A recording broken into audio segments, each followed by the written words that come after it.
Ողջույն բոլորին, այսօր մենք խորանալու ենք մի շատ կարևոր թեմայի՝ միտրալ ստենոզի մեջ։ Ահա մեր այսօրվա ճանապարհային քարտեզը։ Մենք միասին կանցնենք այս 5 կետերով։ Սկզբում կլսենք ախտորոշումը, հետո կհասկանանք պատճառները, կտեսնենք հետևանքները, կգտնենք ապացույցները եւ վերջում կխոսենք բուժման մասին։ Այսպես, քայլ առ քայլ, մենք կկառուցենք միտրալ ստենոզի ամբողջական պատկերը։ Եվ այսպես, մեր առաջին բաժինը, այստեղ ամեն ինչ սկսվում է ստետոսկոպից։ Եկեք հասկանանք, թե ինչպես է սովորական աուսկուլտացիան դառնում այս բարդ հիվանդությունը բացահայտելու բանալին։ Հիմա խնդրում եմ լրիվ կենտրոնացեք ու ուշադիր լսեք։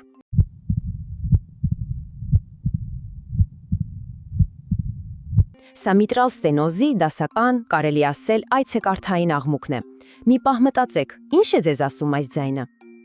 Լավ, եկեք մաս-մաս անենք այն, ինչ հենց նոր լսեցինք։ Ամենաառաջինը հնչեղ առաջին տոնն է։ Ինչու է այն հնչեղ, որովհետև դեռևս ճկուն փականի փեղկերը կտրուկ փակվում են։ Դրան անմիջապես հետևում է այսպես կոչված բացման տոնը կամ opening snap-ը։ Սա հենց ստենոզված, նեղացած փականի բացվելու կտրուկ ձայնն է։ Հետո արդեն լսում ենք այն դասական ցածր հաճախականությամբ դղրդոցը, միջին դիաստոլիկ աղմուկը, որը ուշադրություն ուժեղանում է հենց սիստոլայից առաջ։ Ու մի շատ կարևոր բան հիշեք, որը քննությանը հաստատ կհարցնեն։ Այս ամբողջ համադրությունը լավագույնս լսվում է սրտի գագաթում, երբ հիվանդը պարկած է ձախ կողքի վրա։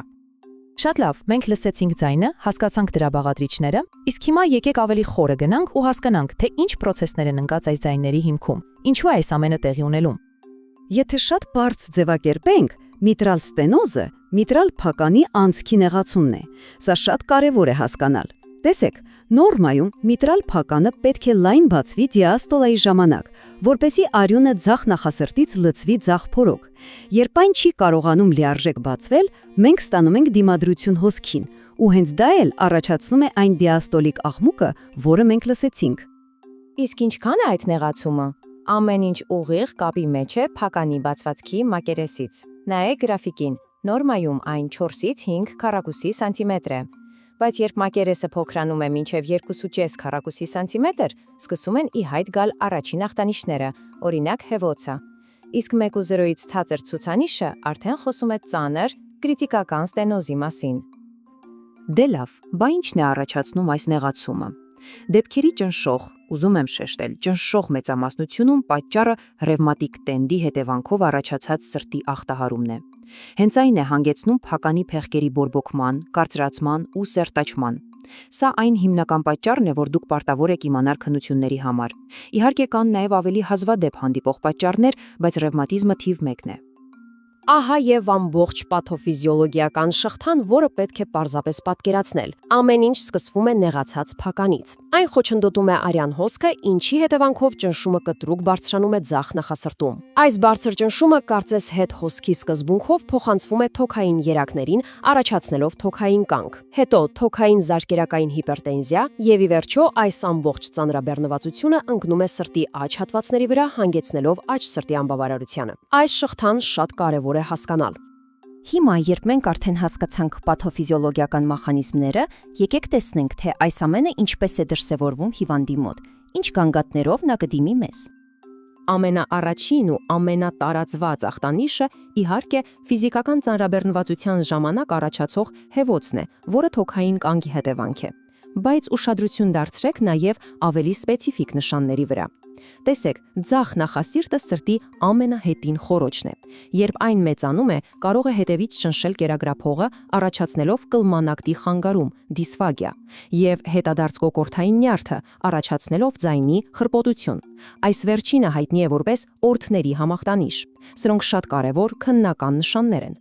Եվ ահա մի դասական, կարելի է ասել դասագրքային նշան, որը պարտադիր պետք է ճանաչել՝ facies mitralis կամ mitral դեմք։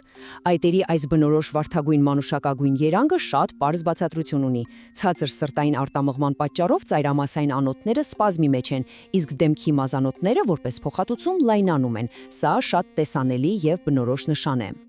Խոսենք բարդությունների մասին, որոնք շատ լուրջ են։ Ամենահաճախ հանդիպող ու վտանգավոր բարդություններից մեկը նախասրտերի շողացումն է։ Ինչու՞։ Որովհետև մեծացած ու բարձր ճնշման տակ գտնվող ձախ նախասրտում խանգարվում է էլեկտրական ակտիվությունը։ Իսկ արյան կանգը այդ մեծացած նախասրտում իդեալական պայմաններ է ստեղծվում թրոմբների առաջացման համար, որոնք էլ կարող են պոկվել ու առաջացնել համակարգային էմբոլիա, օրինակ ինսուլտ։ Լավ, մենք ունենք կլինիկական պատկերը, ունենք աուսկուլտատիվ գտացոները, մենք կասկածում ենք միտրալ ստենոզ։ Հիմա եկեք տեսնենք, թե ինչպես ենք այս կասկածը վերածում հաստատված ախտորոշման գործիքային հետազոտությունների միջոցով։ Յուրաքանչյուր հետազոտություն մեզ տալիս է ընդհանուր գլուխկոտրուկի մի կարևոր կտոր։ SG-ի վրա կարող ենք տեսնել P միտրալը, այսինքն լայն երկփեղ փիատամիկ, որը ուղղակիորեն խոսում է ձախ նախասրտի մեծացման մասին։ Կրծքավանդակի ռենտգենի վրա մենք փնտրում ենք թոքային կանգի նշաններ, օրինակ հայտնի Կերլիի B գծերը, թոքերի հիմերում կարճ հորիզոնական գծեր։ Բայց իհարկե ախտորոշման ոսկե ստանդարտը էխոսրտագրությունն է, որը տալիս է մեզ վերջնական պատասխանները։ Եվ այսպես, սա այն կետն է, որը պետք է ամրագրել։ Հենց էխոսրտագրությունն է մեզ տալիս վերջնական հաստատված ախտոնոշում։ Այն ոչ միայն հաստատում է ստենոզի փաստը, այլև ցույց է տալիս փականի կառուցվածքը, թույլ է տալիս հաշվել բացվածքի ճշգրիտ մակերեսը եւ ամենակարևորը գնահատել ստենոզի ծանրության աստիճանը։ Սա է մեր հիմնական գործիքը։ Եվ վերջապես մենք հասանք մեր վերջին բաժնին։ Ունենք ախտորոշում, գնահատել ենք ծանրությունը։ Իսկ ինչ ենք անում հետո, ինչպես ենք կառավարում միտրալ ստենոզով հիվանդներին, կախված նրանց վիճակից։ Բուժումը կարելի է պատկերացնել որպես մի աստիճան։ Առաջին աստիճանը դեղորայքային թերապիան է, որի նպատակն է թեթևացնել ախտանիշները, օրինակ միզամուղներով նվազեցնել կանգը եւ կանխել բարդությունները, օրինակ հակամակարդիչներով կանխել թրոմբագոյացումը։ Եթե չնայած դեղորայքին հիվանդի մոտ ախտանիշները պահպանվում են, իսկ ստենոզը ծանր է, մենք բարձրանում ենք հաջորդ աստիճանին՝ միջամտական պրոցեդուրաներին։ Ուրեմն, երբ ենք մենք որոշում, որ ժամանակն է միջամտելու։ Այս սլայդում ներկայացված են այն հստակ ցուցումները, որոնք շատ կարևոր է իմանալ, հատկապես քննությունների համար։ Որոշումը կայացվում է, երբ հիվանդ ունի ծանր, իր կյանքի որակը խանգարող ախտանիշներ, երբ էխոյով մենք տեսնում ենք ծանր ստենոզ, այսինքն 1.5 քառակուսի սանտիմետրից պակաս մակերես, կամ երբ արդեն սկսում է զարգանալ թոքային հիպերտենզիա։ Եվ սա ամփոփում է մեր ամբողջ կառավարման ռազմավարության հիմնական սկզբունքը։ Չկա մեկ ընդհանուր լուծում բոլորի համար։ Յուրաքանչյուր հիվանդի համար պետք է անցկացնել համալիր, անհատականացված գնահատում, հաշվի առնելով նրա ախտանիշները, էխոտվյալները եւ ընդհանուր վիճակը։ Եվ վերջում մի հարց ուղղակի մտածելու համար։ Պատկերացրեք, ձեր հիվանդն ունի ծանր ստենոզի բոլոր նշանները, բայց նրա ռիթմը սինուսային է, իսկ աուսկուլտացիայի ժամանակ լսվող աղմուկը բնորոշ չէ։ Ինչ կմտածեիք։ Այսպիսի իրավիճակը պետք է ստիպի ձեզ մտածել այլընտրանքային դիֆերենցիալ ախտորոշումների մասին, օրինակ ցախ նախասրտի միքսոմայը։ Հենց այսպիսի կլինիկական մտածողությունն է, որ տարբերում է լավ բժշկին գերազանց բժշկից։ Շնորհակալություն ուշադրության